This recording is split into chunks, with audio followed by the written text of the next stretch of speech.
जय हिंद साथियों, मैं विकास कुमार। आप देख रहे हैं जुनून एकेडमी स्टडी एप्लीकेशन और जुनून एकेडमी समस्तीपुर का यूट्यूब चैनल। जैसा कि हमने आपसे कहा था कि army, GD, technical, tradesman, clerk, nursing assistant के लिए हम आपके लिए आपके एप्लीकेशन पे वीडियो लेकर के आएंगे, कोर्सेज लेकर के आएंगे। तो आज हिस्ट्री से शुरुआत करते हैं। जैसा कि बाकी सभी सेक्शन के वीडियो आ चुके हैं, हिस्ट्री का आज सेक्शन जो हम शुरू करते हैं।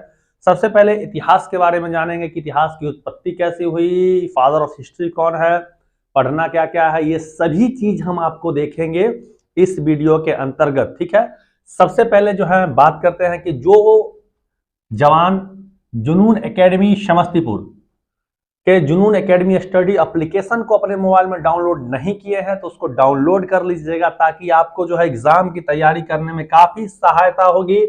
और जितने भी वीडियोज है सबके पीडीएफ आपको इस पे मिल जाएंगे। और एक बात बता दें हम कि शाम के 4 बजे से प्रत्येक दिन जो बच्चे क्लर्क के होंगे वो लाइव आएंगे, क्योंकि इंग्लिश के 25 क्वेश्चन आपको प्रीवियस ईयर उस पर मिलेगा। लाइव में जवाब दीजिएगा, आपको मौका मिलेगा किस प्रकार के प्रश्न आपको एग्जाम में आते हैं। एस कुमार सर लाइव रहेंगे। उसके बाद 2 बजे हम लाइव आते हैं, कुछ टेक्निकल फॉल्ट की वजह से आज नहीं आ पाए।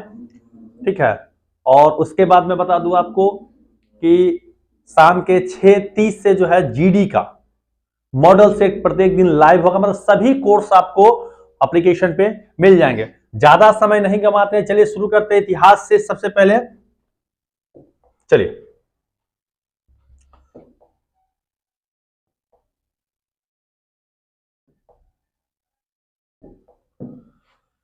बात करते हैं इतिहास, हिस्ट्री बाय विकास सर, हम ही हैं। सबसे पहले बात करते हैं इतिहास के पिता के बारे में, father of history. Father of history किसे कहा जाता है तो आप सभी लोग जानते हैं, हेरोडोटस को क्या कहा जाता है, फादर ऑफ हिस्ट्री कहा जाता है। और इन्होंने एक हिस्टोरिका नामक पुस्तक की रचना की थी। इन्होंने क्या की थी, एक हिस्टोरिका नामक पुस्तक है कि हेरोडोटस ने किस पुस्तक, हेरोडोटस के किस पुस्तक से जो है इतिहास का पता चलता है। तो हिस्टोरिका नामक एक पुस्तक लिखा था इन्होंने, जिससे इतिहास के बारे में पता चलता है। और बात करें इतिहास होता क्या है, तो जो बीत चुका है उसी घटना को हम इतिहास कहते हैं। जो बीत चुका है उसी घटना को क्या कहते हैं, इतिहास कहते हैं। हम आर्मी की तैयारी कर रहे हैं तो ज्यादा डीप में हमें जाना नहीं है, इसका संधि विच्छेद हमें पता करना नहीं है क्या होता है। बाकी ये सब हमको जानने की जरूरत नहीं है, उतना ही बताया जाएगा आपको जितना आपके एग्जाम में काम आएगा, क्योंकि समय कम है, मात्र 1 महीना समय है, 50 प्रश्न है total GK, GS, math, reasoning के। तो चलिए आगे चलते हैं। इतिहास के पिता कौन कौन हो गए, हेरोडोटस। हिस्टोरिका नामक इन्होंने क्या लिखा था, पुस्तक लिखा था। अब शुरू करते हैं कि जो इंपॉर्टेंट क्वेश्चन आपको आएंगे। सबसे पहले प्रागैतिहासिक काल से हम शुरू करते हैं। क्या करते हैं, प्रागैतिहासिक काल से हम क्या करते हैं, शुरू करते हैं। चलिए, प्रागैतिहासिक काल होता क्या है, वह काल जिसका कोई लिखित में साक्ष्य प्राप्त न हो। जिस काल का कोई साक्ष्य प्राप्त नहीं है उसे क्या करते हैं, प्रागैतिहासिक काल करते हैं। इसको हम 3 भागों में बांटते हैं। क्या करते हैं, 3 भागों में बांटते हैं। बांटे किस लिए हैं वो देखते हैं आगे।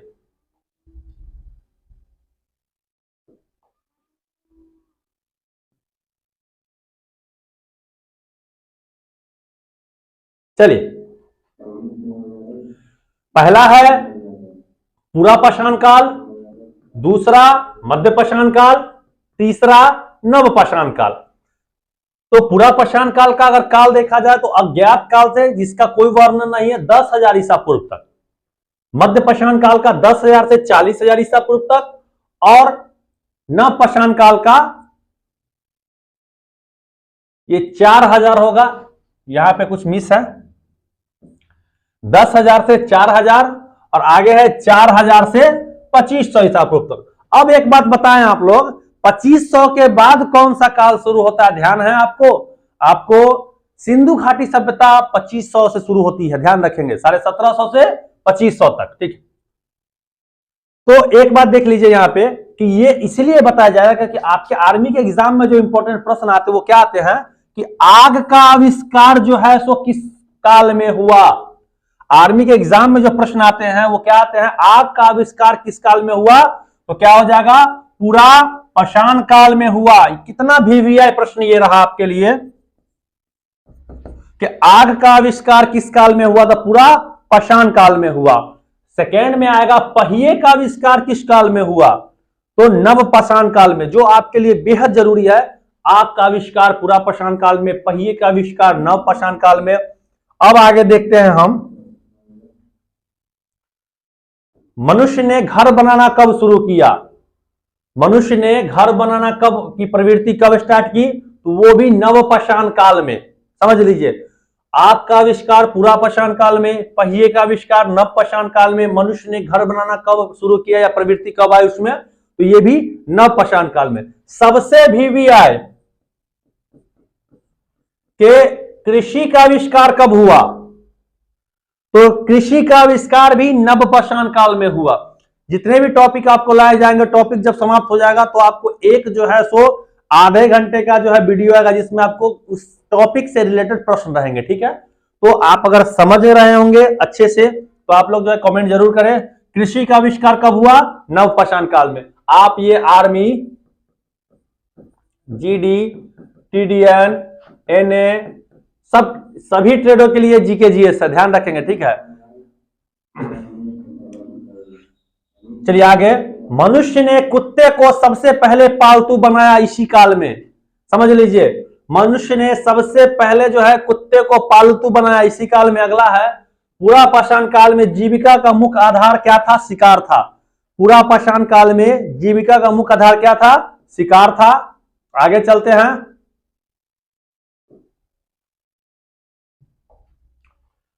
मनुष्य ने सबसे पहले तांबे धातु का प्रयोग किया। यह भी क्वेश्चन इसी काल में किया था। पूछेगा कि सबसे पहले प्रयोग में लाई जाने वाली धातु कौन सी थी? तो क्या थी? तांबा थी। क्या थी? तांबा थी। मनुष्य के द्वारा सर्वप्रथम उपयोग में लाया गया औजार क्या था मालूम है? पत्थर का एक कुल्हाड़ी था। पत्थर का क्या था? कुल्हाड़ी था। ये पत्थर का कुल्हाड़ी बना हुआ था। ठीक है, तो मनुष्य के द्वारा सर्वप्रथम उपयोग में लाया जाने वाला औजार कौन सा था? पत्थर का कुल्हाड़ी। हमने अभी क्या क्या देखा? हमने देखा कि सबसे पहले फादर ऑफ हिस्ट्री कौन थे? उन्होंने हिस्टोरिका नामक पुस्तक लिखी। प्राग ऐतिहासिक काल को 3 भागों में बांटते हैं। आग का खोज कब हुआ? पहिए का खोज कब हुआ? कृषि का खोज कब हुआ? मनुष्य ने जो है सो घर बनाने की प्रवृत्ति कब सीखी? ये सभी हमने अभी देखा। आगे चलते हैं, तो इसमें क्या कहता है?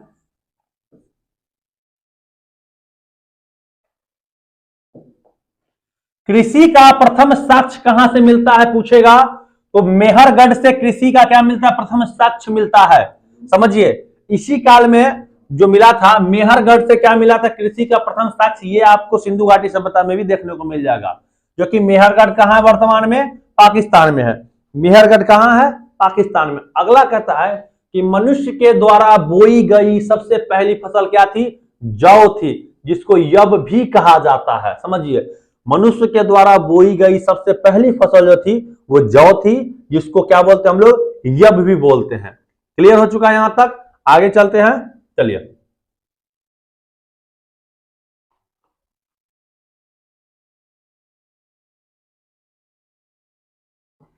अब हम बात करेंगे, ठीक है, वेद, पुराण, उपनिषद, रामायण, महाभारत, जो कि आर्मी में सबसे अधिक, आर्मी में बहुत बहुत इंपॉर्टेंट ये प्रश्न है। आर्मी में सबसे अधिक जो है इसी टॉपिक से प्रश्न आपको, एक तो इस सभी 1 2 3 4 5 6 एक प्रश्न तो आपको 100% आने ही आने हैं, एकदम कंफर्म। वेद, पुराण, उपनिषद, रामायण, महाभारत, ऐसे वैदिक सभ्यता में हमें यह पढ़ना है, लेकिन आर्मी के लिए ज्यादा डिटेल में जाने की जरूरत नहीं है, जितना बताया जाता है बहुत सोच समझ करके। ठीक है, तो सबसे पहले चलते हैं वेदों की ओर चलते हैं। वेदों की ओर चलते हैं।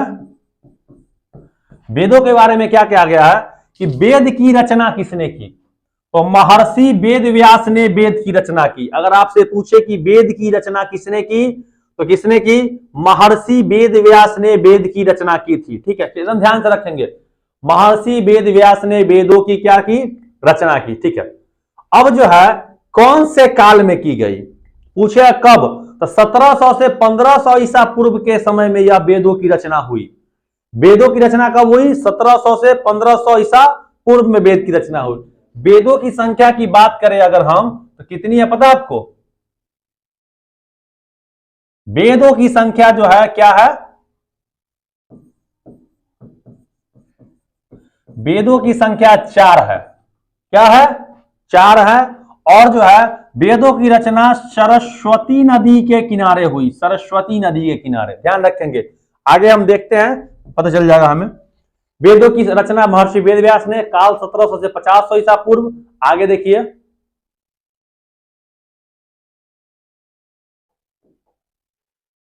वेद की रचना सरस्वती के नदी के किनारे हुई। क्लियर?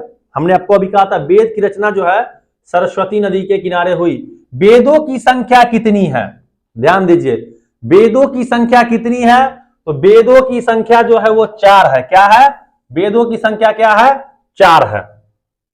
चलिए, सबसे पहला ऋग्वेद, दूसरा यजुर्वेद, तीसरा सामवेद, चौथा अथर्ववेद। सबसे पुराना अगर पूछा जाए तो क्या होगा? ऋग्वेद। अगर जो है गद और पद दोनों वाला वेद पूछा जाए कौन हो जाएगा? यजुर्वेद। संगीत से संबंधित वेद पूछा जाए अगर तो क्या होगा? सामवेद। जादू टोना से संबंधित पूछा जाए क्या होगा? आपको अथर्ववेद। ठीक है, आगे सभी वेदों के हम डिटेल देखेंगे। तो समझ लीजिए वेद की संख्या कितनी आपको हुई? 4 हुई। ऋग्वेद, यजुर्वेद, सामवेद, अथर्ववेद। ठीक है, वेद से संबंधित प्रश्न कई बार उठते हैं कि वेदों के रचनाकार कौन है, सबसे पहला वेद कौन है, पुराना वेद कौन है, गद और पद वाला वेद कौन है, संगीत वाला वेद कौन है, जादू टोना वाला वेद है। आगे चलते हैं।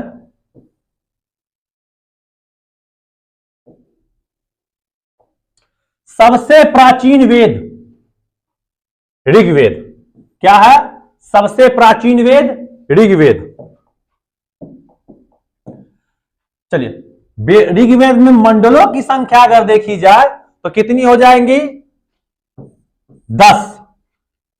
पूछ देगा पहला मंडल किसको समर्पित है, 9वां मंडल किसको है, तीसरा मंडल किसको है, ये सब पूछा जाता है। ठीक है, 10वें मंडल में दशराज युद्ध का सब सारा वर्णन है। तो ऋग्वेद में मंडलों की संख्या की बात की जाएगा तो 10 हो जाएगी। सूत्र जो है टोटल 1028 सूक्त है। कितने हैं?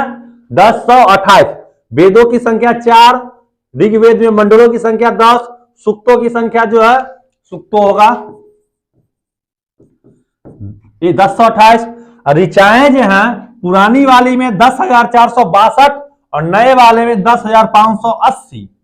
समझिए, मतलब पहले जो थी जिस समय बना था 10,462 ऋचाएं थी, वर्तमान में जब कुछ संशोधन किया गया 10,580 ऋचाएं हैं। ठीक है, फिर से देखेंगे वेद की संख्या 4, सबसे पुराना ऋग्वेद, ऋग्वेद में मंडल 10, सूक्त 1028, ऋचाएं 10,442 या 10,580। ठीक है, अब देखते हैं गायत्री मंत्र का उल्लेख। हम लोग गायत्री मंत्र ओम भूर्भुवस्सुवः तत्सवितुर्वरेण्यं भर्गो देवस्य धीमहि धियो यो न प्रचोदयात् है। तो गायत्री मंत्र का जो उल्लेख है वो ऋग्वेद में ही है। समझिए, गायत्री मंत्र का वर्णन जो है ऋग्वेद में है और वो भी तीसरे मंडल में। हमने मंडल कहा 10 के तीसरा मंडल में जो है गायत्री मंत्र का उल्लेख है और जिसके रचनाकार ऋषि विश्वामित्र हैं, जो कि भगवान सूर्य या सावित्री को क्या है? समर्पित है। भगवान सूर्य या सावित्री को क्या है? समर्पित है।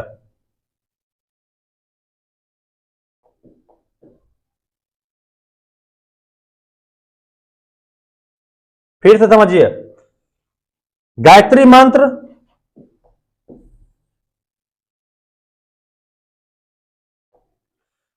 मंत्र का उल्लेख ऋग्वेद के तीसरे मंडल में है, जिसकी रचना ऋषि विश्वामित्र ने की थी, जो भगवान सावित्री या सूर्य, ओम सवित्राय नमः, सूर्याय नमः, भानवे नमः, खगाय नमः, पूषणे नमः, सभी लोग जो है सूर्य भगवान के ही नाम है। ठीक है, तो सावित्री को समर्पित है। गायत्री मंत्र बहुत इंपॉर्टेंट है हम लोग के लिए, देख लीजिएगा इस एग्जाम में कई बार पूछे गए हैं कि गायत्री मंत्र की रचना किसने की। आगे ऋग्वेद में, ऋग्वेद के 7वें मंडल में 10 राजाओं के युद्ध का वर्णन, 10 राज युद्ध, जो कि पुरुषनी नदी के किनारे हुआ था। ऋग्वेद के 7वें मंडल में जो है तो 10 राजाओं के युद्ध का वर्णन है, सॉरी, जो कि रावी नदी के तट पर स्थित है। कहां स्थित है? रावी नदी के तट पर स्थित है। तो तीसरे मंडल में जो है सो क्या है? गायत्री मंत्र। 7वें मंडल में क्या है? 10 राज युद्ध या 10 राजाओं का युद्ध, जो कि रावी नदी के तट पर हुआ था। ठीक है,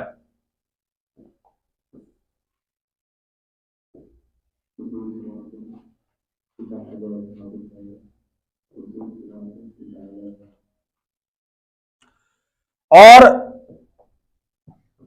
रावी नदी का पुराना नाम पूछता है आर्मी में, क्या होगा? तो हो जाएगा आपको पुरुषनी। पूछेगा रावी नदी का पुराना नाम क्या है, तो पुरुषनी। ठीक है, अब देखते हैं ऋग्वेद के 9वें मंडल में सोमदेव का उल्लेख है। संगीत के देवता है, संगीत के देवता है। क्या है? संगीत के देवता सोमदेव। ऋग्वेद के 9वें मंडल में सोम भगवान का उल्लेख है। क्या है? सोम भगवान का। ऋग्वेद में 25 नदियों का जिक्र किया गया है। ध्यान रखेंगे, पूछ देगा आपसे ऋग्वेद में कितने नदियों का वर्णन किया गया है, तो 25 नदियों का वर्णन किया गया है। ऋग्वेद में टोटल 25 रिवर्स। ठीक है, 25 नदियों का वर्णन है। ठीक है, और 9वें मंडल में सोम भगवान, तीसरे मंडल में गायत्री मंत्र, 7वें मंडल में दशराज युद्ध। याद रखेंगे सब लोग। दूसरा चलते हैं हम लोग दूसरे वेद में, जिसमें आपको आता है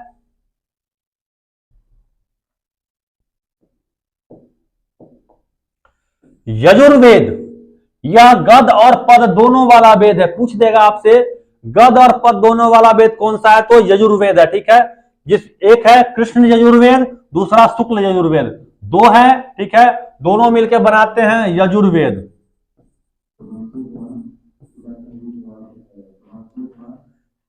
कृष्ण यजुर्वेद और शुक्ल यजुर्वेद। यजुर्वेद गद और पद दोनों वाला वेद है। इसमें कर्मकांड, पूजा पाठ, यज्ञ आदि का वर्णन इसी वेद में मिलता है। पूछेगा कर्मकांड, पूजा पाठ, यज्ञ वगैरह की जानकारी हमें किस वेद से मिलती है, तो हमें यजुर्वेद से मिलती है। किस वेद से मिलती है? यजुर्वेद से। यजुर्वेद गद और पद दोनों वाला वेद है। इसमें एक कृष्ण यजुर्वेद, दूसरा शुक्ल यजुर्वेद। इसके बाद इसमें कर्मकांड, पूजा पाठ, यज्ञ आदि का वर्णन किस वेद? पूछेगा पूजा पाठ का वर्णन किस वेद में मिलता है, तो यजुर्वेद में। कर्मकांड मतलब श्राद्ध वगैरह किसका? इसी में मिलता है। यज्ञ वगैरह करना और जानकारी किस वेद से? तो हमको यजुर्वेद से मिलेगा। आगे चलते तीसरा वेद की ओर। कम समय में ज्यादा क्वेश्चन आपको हम टच करेंगे ताकि आपको दिक्कत ना हो।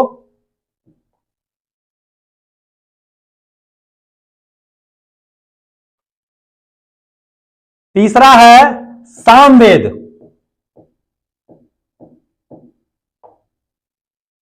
तीसरा क्या है? सामवेद। इस वेद में संगीत की जानकारी मिलती है और भारतीय संगीत का जनक भी सामवेद को ही कहा गया है।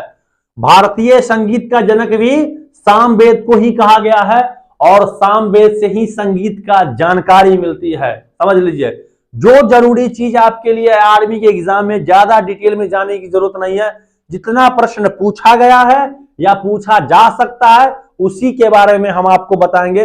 बाकी जानने के लिए बहुत कुछ है, जितना अपने काम का है वही जानेंगे। आज तक आर्मी के इतिहास में सामवेद से सिर्फ इतना ही पूछा गया है कि संगीत की जानकारी किस वेद से मिलती है या भारतीय संगीत का जनक किसे माना गया है, तो सामवेद को माना गया है। इसके अलावा कोई दूसरा सवाल अगर उठा के बता दे हमें कोई बच्चा या कोई भी कि सर सामवेद से ये सवाल आया है, तो मैं मान जाऊंगा, है ही नहीं। तीसरा हो चुका है। अब चौथा अथर्ववेद। इसमें इसे आधुनिक वेद भी कहा जाता है। इसे आधुनिक वेद भी कहा जाता है। इस वेद में जादू टोना, वशीकरण, तंत्र मंत्र, चिकित्सा, प्रेम का उल्लेख है। अब पूछ देता है जादू टोना किस वेद से संबंधित है, तो क्या जवाब होगा? अथर्ववेद से। वशीकरण किससे संबंधित है?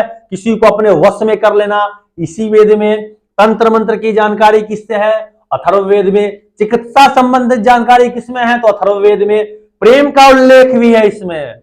वेदों में सब कुछ है अथर्ववेद में। अथर्ववेद को वृहवेद भी कहा जाता है या आधुनिक, पूछेगा आधुनिक वेद किसे कहा जाता है, तो क्या हो जाएगा? हो जाएगा आपका वो अथर्ववेद। क्लियर है, कोई दिक्कत नहीं, कहीं से कोई समस्या नहीं, समझ में आ रही है, बहुत बढ़िया। वेद हो चुके हैं हमारे खत्म। हमने अभी देखा वेदों की संख्या 4, ऋग्वेद, यजुर्वेद, सबसे पहले ऋग्वेद, यजुर्वेद, सामवेद, अथर्ववेद, सभी के बारे में जानकारी प्राप्त की। वेद की रचना स्वामी महर्षि वेद व्यास ने की थी, उसके बाद सरस्वती नदी के किनारे की थी, 1700 से 1500 ईस्वी के बीच में की थी। गायत्री मंत्र का उल्लेख गायत्री मंत्र का उल्लेख तीसरे मंडल में है, 7वें मंडल में दशराज युद्ध है, 9वें मंडल में सोमदेव का वर्णन है। ये सभी हमने देखा। अब चलते हैं आगे वेदांग की ओर। वेद के बाद क्या आ गया? वेदांग। हम पढ़ चुके हैं, देखिए एक समय में वेदों की संख्या 4, वेदांगों की संख्या 6, पुराणों की संख्या 18, उपनिषद की संख्या 108। इसके बारे में हमें पढ़ना है। वेद हमारा हो चुका है, वेदांग शुरू कर रहे हैं हम अभी, तो वेदांग के बारे में जानते हैं। आइए, वेदांग की कुल संख्या 6 है। शिक्षा, ज्योतिष, व्याकरण, कल्प, निरुत्तर और छंद। शिक्षा, ज्योतिष, व्याकरण, कल्प, निरुक्त और छंद, ये 6 वेदांग है जिसके बारे में हमें जानकारी, बस सिर्फ जानकारी चाहिए कि 6 है, दे देगा। निम्नलिखित में से कौन वेदांग नहीं है? शिक्षा, ज्योतिष, व्याकरण और ऋग्वेद। क्लियर हो चुका है। तो वेदांग के बारे में हम जान चुके हैं। जितना देखिए, जितना काम का है उतना ही पूछा जाएगा आपसे, एक्स्ट्रा कुछ नहीं। चलिए, वेद हो चुके हैं, वेदांग हो चुके हैं, अब आ चुके हैं पुराण की ओर। पुराणों की संख्या 18। कितनी? 18। देखिए यहां सब कुछ दिया हुआ है, कहीं से कोई दिक्कत आपको नहीं होगी। पुराण में क्या होता है कि 18 पुराण है, जिसमें कुछ पुराण के बारे में हमें जानकारी होनी चाहिए। जैसे पुराणों की संख्या कितनी हो गई? 18। क्लियर है? 18 पुराण है। पुराणों के रचयिता लोमहर्ष तथा उनके पुत्र उग्रश्रवा को माना गया है। पूछेगा पुराणों के रचयिता कौन है, तो महर्षि लोमहर्ष तथा उनके पुत्र उग्रश्रवा, इन दोनों ने, ऋषियों ने मिलकर पुराणों की रचना की।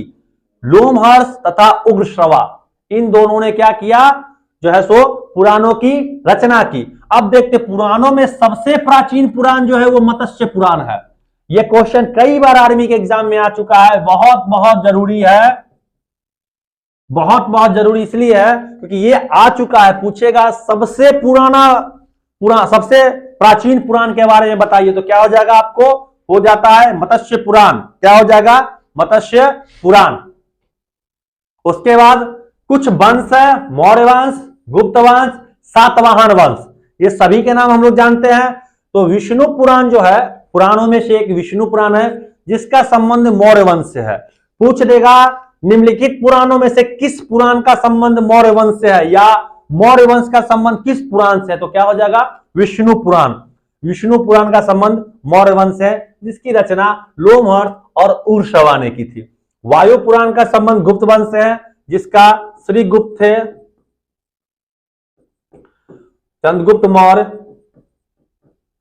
ये सब संस्थापक थे। वायु पुराण का संबंध किस वंश से है, तो गुप्त वंश से है। वायु पुराण का संबंध किस वंश से? गुप्त वंश से। मत्स्य पुराण का संबंध जो है सातवाहन वंश से।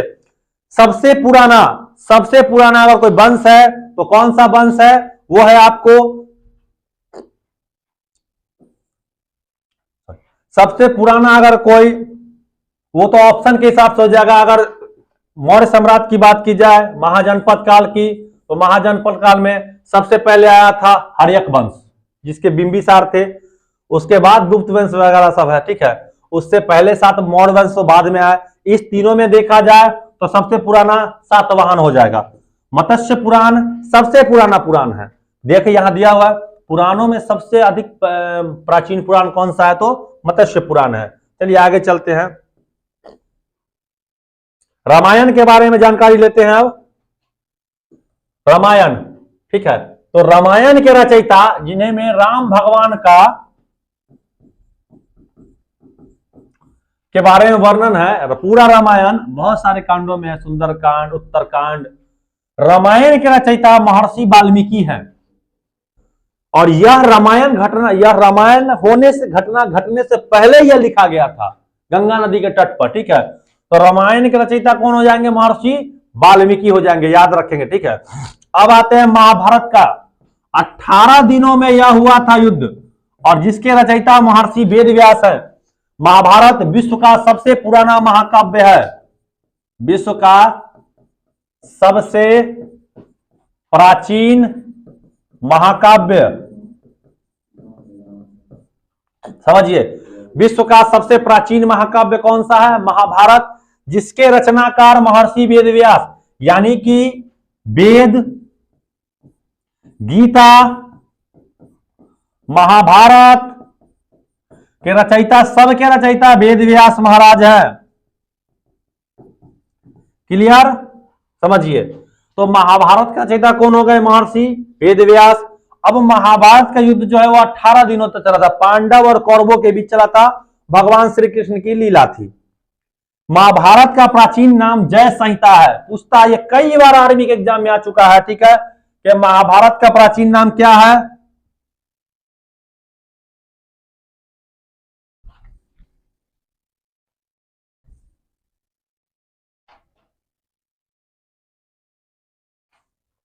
महाभारत का प्राचीन नाम क्या है? तो जय संहिता है। क्या है? जय संहिता, याद रखेंगे। महाभारत का जो प्राचीन नाम है वो क्या है? जय संहिता। आगे चलते हैं। महाभारत का जो है फारसी नाम था, उसको रज्जनामा बोलते हैं। क्या बोलते हैं? महाभारत का फारसी नाम रज्जनामा, मतलब सबसे प्राचीन वेद, सबसे प्राचीन, इसका नाम जो है वो जय संहिता है। उसके बाद जो है फारसी अनुवाद रज्जनामा, और सबसे बड़ा और सबसे पुराना महाकाव्य है दुनिया का यह, समझ लीजिए। तो हमने रामायण देखा, रामायण में महर्षि वेदव्यास हो गए। महाभारत देखा, महाभारत में क्या हो गए आपको? महर्षि वाल्मीकि रामायण में थे और महर्षि वेदव्यास ने महाभारत की रचना की। 18 दिनों तक युद्ध चला। जय संहिता पुराना नाम है, फारसी अनुवाद रज्जनामा है, ठीक है। आगे चलते हैं गीता के बारे में। गीता का उपदेश भगवान श्री कृष्ण ने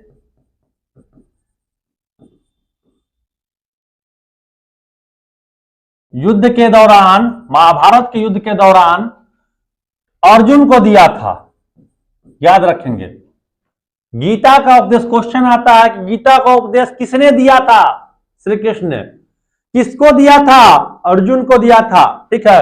और महात्मा गांधी ने इसे पुस्तकों की माता की संख्या दी थी, ठीक है। गीता उनके हाथ में रहता है, महात्मा गांधी के, ठीक है। तो गीता के रचनाकार महर्षि वेदव्यास हैं। गीता के रचनाकार महर्षि वेदव्यास। गीता का फारसी में अनुवाद सीमेट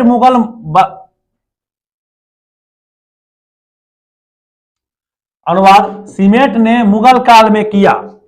गीता का फारसी अनुवाद किसने किया? सीमेट ने, ठीक है। आगे ब्रिटिश काल में 1785 में सर जॉन विलियम्स ने गीता को अंग्रेजी में अनुवाद किया था, ठीक है। दारा शिको किया था, सीमेट नहीं होगा, दारा शिको, ठीक है। गीता का फारसी में अनुवाद दारा शिको ने मुगल काल में किया था और 1785 में सर चार्ल्स विलियम्स ने गीता का अंग्रेजी में अनुवाद किया था। तो वेद, पुराण, उपनिषद, इस सभी से प्रश्न जिस प्रकार के उठते हैं, सभी के डिटेल आपको इस वीडियो में दिए गए हैं। कि देखिए इतिहास शुरू कहां से हुआ और जो जो इंपॉर्टेंट टॉपिक होंगे सब आपको धीरे धीरे करवाए जाएंगे। अभी गीता हो गया, महाभारत हो गया, रामायण हो गया, उपनिषद हो गया, वेद हो गया, पुराण हो गया, सभी की जानकारी आपको दे दी गई है, ठीक है। वीडियो अगर अच्छा लगा हो तो एक बार लाइक जरूर कर देंगे और आप लोग जुनून एकेडमी स्टडी एप्लीकेशन को मोबाइल में जरूर डाउनलोड कर ले। आगे के क्लास की जानकारी आपको नोटिफिकेशन के माध्यम से मिलती रहेगी। तब तक के लिए जय हिंद।